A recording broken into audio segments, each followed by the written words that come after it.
Horas, selamat datang di Bataknesia Channel.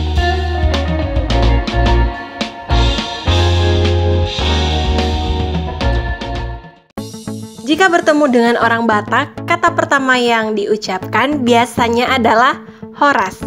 Dari Sumatera Utara, horas! Sekilas orang hanya tahu horas itu adalah sapaan atau salam saja. Namun ternyata tidaklah demikian.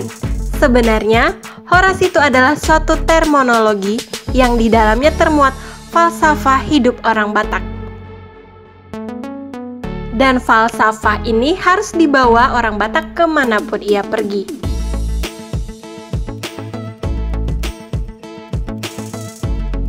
Sekilas kami akan jelaskan apa itu horas. Horas adalah suatu singkatan dari H, holong marsiha holongan, yang artinya kasih mengasihi. O, ondo sadadalan nadu menggan, yang artinya inilah jalan yang terbaik. R, raptu dolok raptu toruan, artinya ialah seia sekata. A, asa taruli pasu-pasu, yang artinya supaya kita diberkati. Terakhir adalah S, saleleng nihanguluan, yang artinya adalah selama kita hidup. Jadi, kata horas itu adalah suatu cita-cita atau harapan yang menggambarkan bahwa setiap orang Batak harus hidup saling mengasihi. Karena inilah jalan yang terbaik dan diwujudkan dengan seia sekata supaya kita mendapat berkat selama hidup kita. Demikian secara singkat kata ini dimaknai.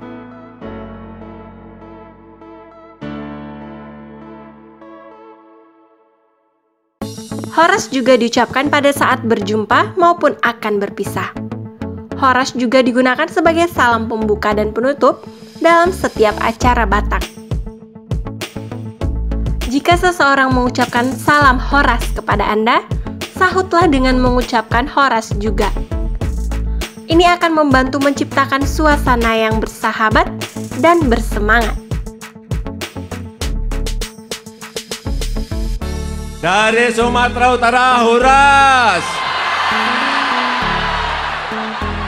Demikianlah ulasan mengenai mengungkap arti di balik kata horas. Semoga informasi ini bisa bermanfaat buat dongan semuanya. Horas dan Maulete!